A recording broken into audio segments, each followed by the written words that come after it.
Important chemical properties of ethane గురించి చెప్తున్నాను. ఎందుకంటే ఇది పర్టికులర్లీ ఈథేన్ గురించి ఎందుకు చెప్తున్నాను అంటే ఈథేన్ అనేది రిపీటెడ్ క్వశ్చన్. సో చూద్దాం మనం. హ్యాలోజినేషన్ ఆఫ్ ది ఈథేన్ ఏంటంటే మనకి ఫస్ట్ ఈథేన్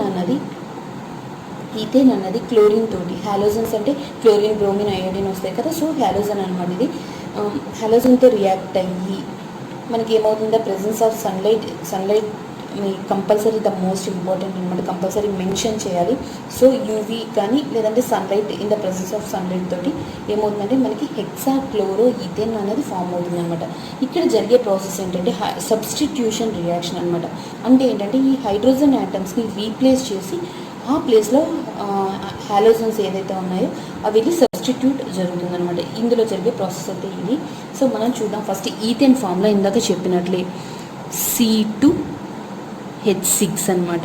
సో మనకి C2H6 అన్నది మన ఫార్ములా. సో మనకి అర్థం అవడం కోసం ఏం చేద్దామంటే C2H6 అన్నది ఇలా రాద్దాము. సో ఇలా రాయడం వల్ల ఏంటంటే మనకి కొద్దిగా ఈజీగా ఎలా రీప్లేస్ అవుతుంది అన్నది మనకి కొద్దిగా అర్థమవుతుంది. సో ఈ హాలోజన్స్ ఏవైతే ఉన్నాయో, ఈథేన్ ఏదైతే ఉందో దేంతో రియాక్షన్ జరిగినప్పుడు క్లోరిన్ అంటే Cl2తో మనకి రియాక్షన్ జరిగినప్పుడు మనకు వచ్చే ప్రోడక్ట్ ఏంటంటే ఇందులో ఉన్నటువంటి ఒక క్లోరిన్ ఈ హైడ్రోజన్ యాటమ్ని రీప్లేస్ చేస్తుందన్నమాట. అంటే రీప్లేస్ చేసి ఇక్కడ క్లోరిన్ వెళ్ళి వన్ క్లోరిన్ యాటమ్ అన్నది ఇక్కడ సబ్స్టిట్యూట్ అవుతుంది. సో కాబట్టి ఇది సబ్స్టిట్యూషన్ రియాక్షన్ అనమాట. సో ఫస్ట్ స్టెప్లో మనకి జరిగే ప్రాసెస్ ఏంటంటే C అంటే అలాగే ఉంటుంది. సో ఇక్కడ ఉన్నటువంటి హైడ్రోజన్ యాటమ్స్ అలాగే ఉంటాయి. సో మనకు ఓన్లీ సింగిల్ హైడ్రోజన్ యాటమ్ అన్నది రీప్లేస్ అవుతుంది. సో ఇక్కడ ఉన్నటువంటి హైడ్రోజన్ యాటమ్ అనేది రీప్లేస్ జరిగి ఏమవుతుందంటే ఇక్కడ క్లోరిన్ అనేది సబ్స్టిట్యూట్ అవుతుంది. సో ఎక్కడైనా చెప్పచ్చు, మనం ఇక్కడ కూడా మెన్షన్ చేయొచ్చు, ఇక్కడ రాసాం కాబట్టి. సో ఇక్కడ చూసినట్లయితే HCl అన్నది లిబరేట్ అవుతుంది. మన ప్రోడక్ట్ నేమ్ ఏంటంటే క్లోరో ఈథేన్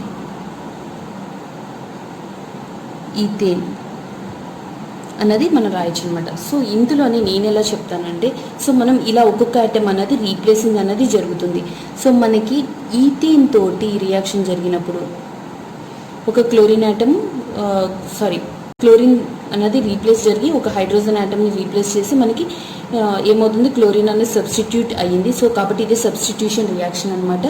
సో ఇందులోనే ఏమవుతుందంటే ఈథేన్ని తీసుకుంటున్నాము, హైడ్రోజన్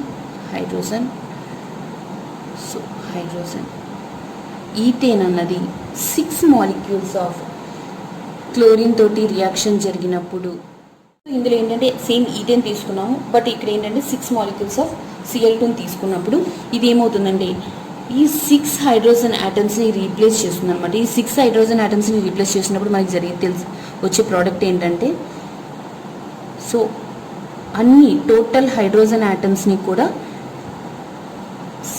Cl అన్నది రీప్లేస్ చేస్తుంది అనమాట.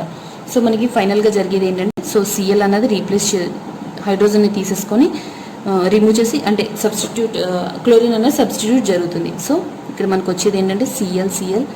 సో ఎందుకంటే మనం అందుకనే 6 మాలిక్యూల్స్ తీసుకుంటున్నాము.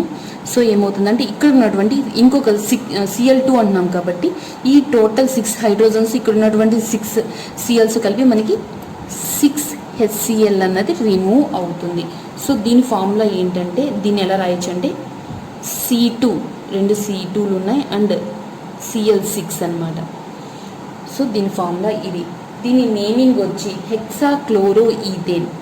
ఎందుకంటే హెక్సా అని ఎందుకు అంటున్నామంటే 6 క్లోరిన్ యాటమ్ ఉన్నాయి కాబట్టి hexa CHL chloro ethane. So ఇదేంటంటే హెక్సా క్లోరో ఈథేన్ అన్నది మనకి ప్రోడక్ట్ కింద ఫామ్ అవుతుంది.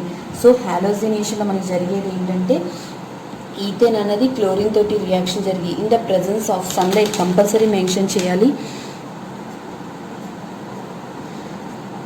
So in the presence of sunlight తోటి మనకి హెక్సా క్లోరో ఈథేన్ అనేది ఫామ్ అవుతుంది. ఇక్కడ ఇదేంటంటే సబ్స్టిట్యూషన్ రియాక్షన్ అనమాట. హైడ్రోజన్ యాటమ్స్ని రీప్లేస్ చేసి హాలోజన్ యాటమ్స్ అన్నది రీప్లేస్ చేసింది హైడ్రోజన్ యాటమ్స్ని. సో ఇక్కడ చూసినట్లయితే ఇక్కడ ఈథేన్ తీసుకున్నాం, ఇక్కడ ఈథేన్ తీసుకున్నాం. బట్ ఇక్కడ ఏంటంటే క్లోరిన్ తీసుకున్నప్పుడు, సింగిల్ క్లోరిన్ తీసుకున్నప్పుడు ఒక హైడ్రోజన్ ఆటమ్ మాత్రమే రీప్లేస్ చేసింది. సో కాబట్టి మనం ఇక్కడ 6 క్లోరిన్ ఆటమ్స్ని తీసుకున్నప్పుడు ఏమంటుందంటే 6 హైడ్రోజన్ ఆటమ్స్ని రీప్లేస్ చేసి మనకి ఫైనల్గా హెక్సా క్లోరో ఈథేన్ అన్నది ఫైనల్ ప్రోడక్ట్. సో మనకి ఏంటంటే ఈథేన్ అన్నది reaction with nitric acid. So మనకి నైట్రిక్ యాసిడ్ తోటి రియాక్షన్ జరిగి ఇక్కడ ఎట్ 400 degrees దగ్గర రియాక్షన్ జరిగి మనకి వచ్చే ప్రోడక్ట్ ఏంటంటే నైట్రో ఈథేన్ అన్నది ఫామ్ అవుతుంది అనమాట. సో మనకి ఫైనల్గా ఈథేన్ నైట్రిక్ యాసిడ్ తోటి రియాక్షన్ జరిగి మనకి ఫైనల్గా ఎట్ 400 degrees సెంటిగ్రేడ్ దగ్గర నైట్రో ఈథేన్ అన్నది ఫామ్ అవుతుంది. సో మనకి ఈథేన్ ఫామ్లో తెలుసు C2H6 అనమాట. నైట్రిక్ యాసిడ్ వచ్చి HNO3 ఫామ్లో వచ్చి HNO3. ఇక్కడ 400 degrees దగ్గర మనకి రియాక్షన్ జరిగి మనకి ఫైనల్గా వచ్చే ప్రోడక్ట్ ఏంటంటే నైట్రో ఈథేన్. అంటే ఇక్కడ ఉన్నటువంటి C2H5NO2 అండ్ వాటర్ మాలిక్యూల్ అన్నది లిబరేట్ అవుతుంది. సో దీన్ని కొద్దిగా డీప్గా మనం అర్థం చేసుకోవాలంటే సో మనం ఫామ్లో ఇలా వేసుకున్నామంటే కొద్దిగా ఎలా రీప్లేస్ అవుతుంది అన్నది మనకి, సబ్స్టిట్యూషన్ ఎలా జరుగుతుంది అన్నది మనకి తెలుస్తుంది. అండ్ HNO3 సో ఈ హైడ్రోజన్ యాటమ్ ప్లేస్ని రీప్లేస్ చేసి మనకి ఇక్కడ ఏమవుతుందంటే NO2 అన్నది సబ్స్టిట్యూట్ అవుతుంది. సో ఇక్కడ NO3లో నుంచి NO2 తీసుకునేసినప్పుడు ఇక్కడ OH ఉంది, ఇక్కడ హైడ్రోజన్ కలిసి మనకి ఏమవుతుంది H2O వాటర్ మాలిక్యూల్ అన్నది లిబరేట్ అవుతుంది. అండ్ ప్రోడక్ట్ ఏంటంటే C2H5NO2. దీని నేమింగ్ వచ్చి నైట్రో ఈథేన్ అనమాట. సో నైట్రో ఈథేన్ దీని form nitroethane, compound name వచ్చి నైట్రో ఈథేన్ అనమాట. సో ఇది మనకి నైట్రేషన్ గురించి.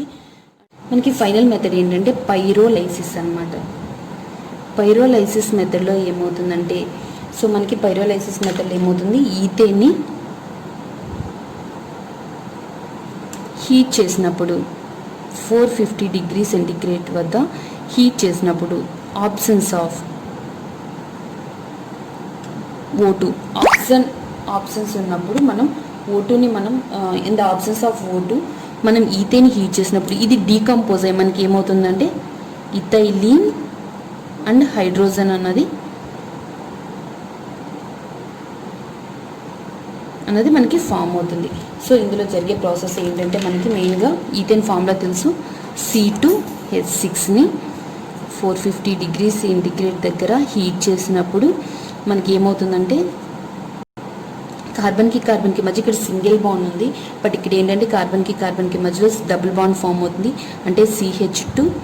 సో ఎందుకంటే మనకి H2 అనేది ఫామ్ అవుతుంది. ఎలా ఫామ్ అవుతుందని చూద్దాము.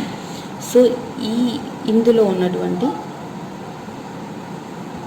హైడ్రోజన్స్ ఇలా మనం స్ట్రక్చర్ చేసుకున్నట్లయితే ఒక ఐడియా వస్తుంది. సో దీన్ని 450 degrees సెంటిగ్రేడ్ దగ్గర హీట్ చేసినప్పుడు ఏమవుతుందంటే ఈ 2 హైడ్రోజన్స్ కలిసి మనకి ఏమవుతుందంటే డీకంపోజ్ అయ్యి H2 గ్యాస్ అనేది ఫామ్ అవుతుంది. At the same time so ఇక్కడ కార్బన్కి మధ్య యాక్చువల్లీ 4 బాండ్స్ ఉండాలి. సో ఇది ఏమవుతుందంటే CH2 డబుల్ బాండ్ CH2 అన్నది ఫామ్ అవుతుంది. సో దీని నేమింగ్ వచ్చి ఇథైలీన్ అనమాట. ఎందుకంటే కార్బన్కి మధ్య డబుల్ బాండ్ ఉంది కాబట్టి ఇథైలీన్. దీన్నే ఈథీన్ అని కూడా అనొచ్చు. సో మనకి ఈథీన్ అనేది ఫామ్ అవుతుంది ఫైనల్ ప్రోడక్ట్. ఇది pyrolysis method. So any 3 methods అడిగినప్పుడు ఈ 3 మెథడ్స్ అనేది మెన్షన్ చేయొచ్చు అనమాట. ఇది preparation methods of the ethane గురించి. సో మీకు ఈ వీడియో నచ్చినట్లయితే ప్లీజ్ సబ్స్క్రైబ్.